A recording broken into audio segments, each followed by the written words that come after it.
Hello friends, ನಾನು ನಿಮ್ಮ ರೂಪ ಚಿನ್ನದ ಮನಸ್ಸು ಚಾನೆಲ್ಗೆ ಸ್ವಾಗತ. ಬನ್ನಿ ಇವತ್ತು ಈಸಿಯಾಗಿ ಕ್ವಿಕ್ಕಾಗಿ ಬೆಂಡೆಕಾಯಿ ಕರಿ ಹೇಗೆ ಮಾಡೋದು ಅಂತ ಹೇಳ್ಕೊಡ್ತಾ ಇದ್ದೀನಿ. ಇದು ನೋಡೋಕ್ಕನ್ನ ಮುಂಚೆ ಯಾರು ನನ್ನ ಚಾನಲ್ ಸಬ್ಸ್ಕ್ರೈಬ್ ಮಾಡಿಲ್ಲ ಅವರೆಲ್ಲರೂ ದಯವಿಟ್ಟು ಚಾನಲನ್ನು ಸಬ್ಸ್ಕ್ರೈಬ್ ಮಾಡಿ. ಮೊದಲಿಗೆ ಗ್ರೇವಿಗೆ ನಾನಿಲ್ಲಿ ಒಂದು 3 ಟೊಮೊಟೊನ ಚೆನ್ನಾಗಿ ಈ ಥರ ದಪ್ಪದಾಗಿ ಕಟ್ ಮಾಡ್ಕೊತಾ ಇದ್ದೀನಿ. ಇವೆಲ್ಲ ಟೊಮೊಟೊನ ಕಟ್ ಮಾಡ್ಕೊಂಡ್ಮೇಲೆ ಒಂದು ಮಿಕ್ಸಿ ಜಾರು ತೊಗೊಂಡು ಈ ಎಲ್ಲ ಟೊಮೊಟೊನ ಮಿಕ್ಸಿ ಜಾರಿಗೆ ಹಾಕ್ಕೊಳ್ಳೋಣ. ನಂತರ ಇಲ್ಲಿ ಒಂದು 5-6 ಬೆಳ್ಳುಳ್ಳಿನ ಹಾಕ್ಕೊಂಡು ನೈಸಾಗಿ ಗ್ರೈಂಡ್ ಮಾಡ್ಕೊಳ್ಳೋಣ. ನೋಡಿ, ಈ ಥರ ನೈಸಾಗಿ ಗ್ರೈಂಡ್ ಮಾಡ್ಕೊಂಡು ಸೈಡ್ಗೆ ಎತ್ತಿಟ್ಕೊಳ್ಳೋಣ. ಈಗ ಈ ಕರಿಗೆ ಆನಿಯನನ್ನು ಕಟ್ ಮಾಡ್ಕೊಳ್ಳೋಣ. ಆನಿಯನನ್ನು ಎಷ್ಟು ಸಾಧ್ಯವಾದರೆ ಅಷ್ಟು ಸಾಧ್ಯವಾದಷ್ಟು ಸಣ್ಣಗೆ ಹಚ್ಕೊಳ್ಳೋಣ. ಈಗೆಲ್ಲ ಆನಿಯನನ್ನು ಕಟ್ ಮಾಡಿ ಸೈಡ್ಗೆ ಎತ್ಕೊಟ್ಕೊಳ್ಳೋಣ.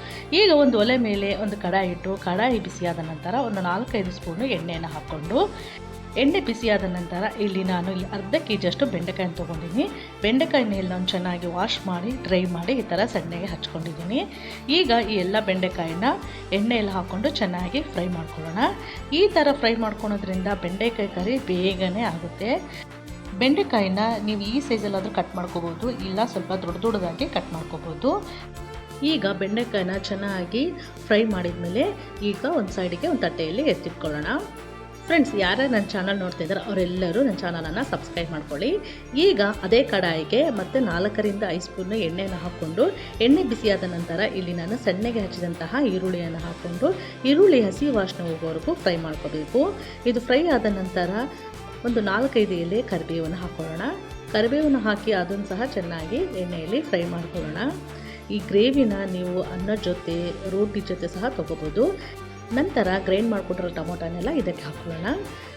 ಈಗ ಇದನ್ನು ಚೆನ್ನಾಗಿ ಮಿಕ್ಸ್ ಮಾಡಿ ಸೈಡಿಗೆಲ್ಲ ಆಯಿಲ್ ಬಿಟ್ಕೊಳ್ಳೋವರೆಗೂ ಮೀಡಿಯಮ್ ಫ್ಲೇಮಲ್ಲಿ ಇಟ್ಕೊಂಡು ಫ್ರೈ ಮಾಡ್ಕೋಬೇಕು.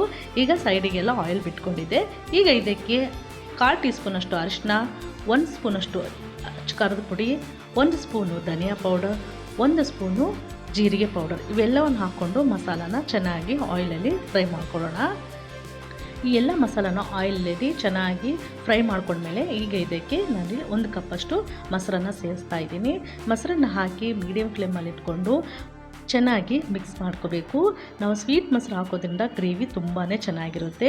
ಇದನ್ನೆಲ್ಲ ಚೆನ್ನಾಗಿ ಮಿಕ್ಸ್ ಮಾಡಿಕೊಂಡು ಆಯಿಲೆಲ್ಲ ಬಿಟ್ಕೊಂಡ್ಮೇಲೆ ಈಗ ನಾವು ಫ್ರೈ ಮಾಡ್ಕೊಂಡಿರುವಂತಹ ಬೆಂಡೆಕಾಯಿನ ಹಾಕಿ ಚೆನ್ನಾಗಿ ಮಿಕ್ಸ್ ಮಾಡೋಣ. ಫ್ರೆಂಡ್ಸ್, ನೀವು ಈ ಕರಿನ ನಾವು ಚಪಾತಿ ಜೊತೆ ಅನ್ನಕ್ಕೆ ಸೈಡ್ಗೆ ಡಿಶ್ ಆಗಿ ಸಹ ಮಾಡ್ಕೋಬೋದು. ತುಂಬಾ ಚೆನ್ನಾಗಿರುತ್ತೆ. ಇದು ಈಸಿ ಅಂದರೆ ಈಸಿ, ಕೇವಲ ಒಂದು 10-15 ನಿಮಿಷದಲ್ಲೇ ರೆಡಿ ಆಗುತ್ತೆ. ಫ್ರೆಂಡ್ಸ್, ಯಾರ ನನ್ನ ಚಾನಲ್ ನೋಡ್ತಿದ್ದ ಅವರೆಲ್ಲರೂ ನನ್ನ ಚಾನಲನ್ನು ಸಬ್ಸ್ಕ್ರೈಬ್ ಮಾಡ್ಕೊಳ್ಳಿ. ಹಾಗೆ ವಿಡಿಯೋ ನೋಡಿದ ಮೇಲೆ ಒಂದು ಲೈಕ್ ಕೊಡೋದನ್ನು ಮರಿಬೇಡಿ. ಈ ಬೆಂಡೆಕಾಯಿ ಹಾಕಿ ಚೆನ್ನಾಗಿ ಮಿಕ್ಸ್ ಮಾಡಿದ ಮೇಲೆ ಈಗ ಇಲ್ಲಿ ನಾನು ಜಾರ್ ತೊಳೆದ ನೀರನ್ನು ಹಾಕಿ 1 ಗ್ಲಾಸ್ ನೀರನ್ನು ಹಾಕಿ ಚೆನ್ನಾಗಿ ಮಿಕ್ಸ್ ಮಾಡ್ಕೊತಾ ಇದ್ದೀನಿ. ನೀರು ಹಾಕಿ ಚೆನ್ನಾಗಿ ಮಿಕ್ಸ್ ಮಾಡಿ ಈಗ ಇದಕ್ಕೆ 1 ಸ್ಪೂನು ಉಪ್ಪನ್ನು ಹಾಕೋಣ.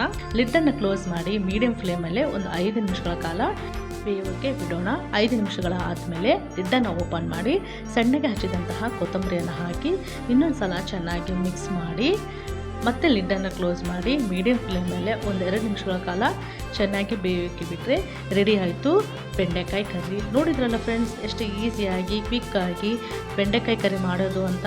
ನೀವು ಸಹ ಮನೆಯಲ್ಲಿ ಒಮ್ಮೆ ಟ್ರೈ ಮಾಡಿ ಹೇಗೆ ಬಂತು ಅಂತ ನನಗೆ ಕಾಮೆಂಟ್ ಮಾಡಿ ತಿಳಿಸಿ. ಮತ್ತೆ ಮುಂದಿನ ವಿಡಿಯೋದಲ್ಲಿ ಭೇಟಿ ಆಗೋಣ.